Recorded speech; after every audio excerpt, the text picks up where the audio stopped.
يعني الواقع أن الإنسان بمجرد أن تمر بضائقة بناء خلاص الدنيا صارت سوداء بعينه. لا، يقول تفأل بالحياة وما تدري أنت في أي لحظة يهبط عليك الفرج، في أي لحظة.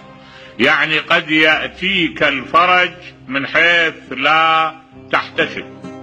يقولون المؤرخين ملك صقلية، هاي الجزيرة المعروفة، ليلة من الليالي أرق، صار عنده أرق، يريد ينام ما يقدر ينام، يريد ينام ما يقدر، يحاول أن ينام ما يقدر.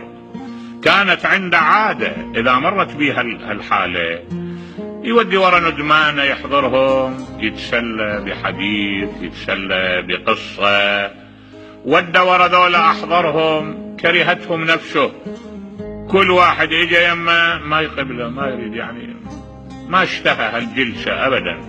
قال لهم الندمان قوموا، أنا ما مرتاح إلى وجودكم. قام يتمشى، ما استطاع يهدأ أبدا. صاح إلى صاحب البحر، يعني اللي له علاقة بالقوارب وبالسفن، قال له حضر لي سفينة أشتهي أتمشى أطلع بالبحر.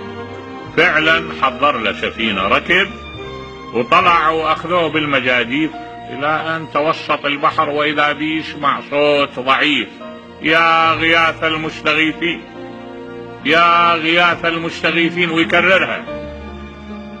قال لهم شوفوا لي مصدر الصوت. قالوا له من هنا. أمر الغواصين اللي قالوا لهم انزلوا. نزلوا وإذا رجل يصارع الموج، يصارع الموت. أخذوه شالوه، جابه، قال له ما الخبر؟ قال له والله أنا أبحرت أمس بالليل، أبحرت أريد أروح في طريقي إلى مقصدي، وانكسر بنا المركب وظليت أصارع الأمواج ما أدري، وأصيح يا غياث المستغيثين، هاي ما عندي إلا هذا.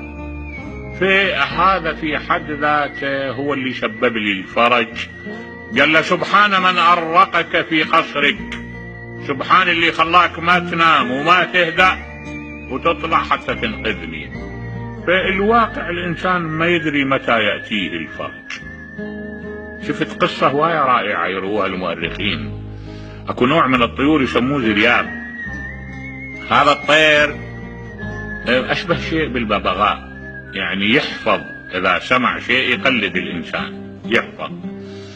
هذا جابوا منه كمية، واحد بارت تجارته، عندش كم دينار يريد يشتغل بيها، ما لقى بيها مجال للعمل، وين يعمل بيها؟ مسدود الطرق، هي كم دينار قليلة ما يقدر ينافس بيها التجار. فسوى اجى اشترى مجموعة من هالطيور هاي، قال أبيعها. ذيك الليلة يقولون المؤرخين اجت موجة برد عنيفة، موتت الطيور كلها اللي عنده، ولم يبقى إلا واحد، طائر واحد. أغلق عليه باب البيت وحط هذا الطائر ومتألم متأثر، وقام يصيح يا رب يا غياث المستغيثين أغثني، ويكرره. هذا الطير تنبه، أتقنها للجملة، عرفها، قام يقلده، قام يقول الطير يا غياث المستغيثين. مرت بي جارية من جواري الخليفة، سمعت صوت الزرياب، قالت له بكم تبيع هذا؟ قالها ب1,000 دينار. قالت له خفض عليه، قالها بدون 1000 ما أبيعه. فدفعت إليه 1000 دينار. هو اشترى جميع الطيور اللي عنده ب500 دينار. بالأخير جاءه الفرج من حيث ينتظر الضيق عينا. الحقيقة من هالنوع أنت تجد في تجاربنا اليومية أشياء كثيرة من هالنوع.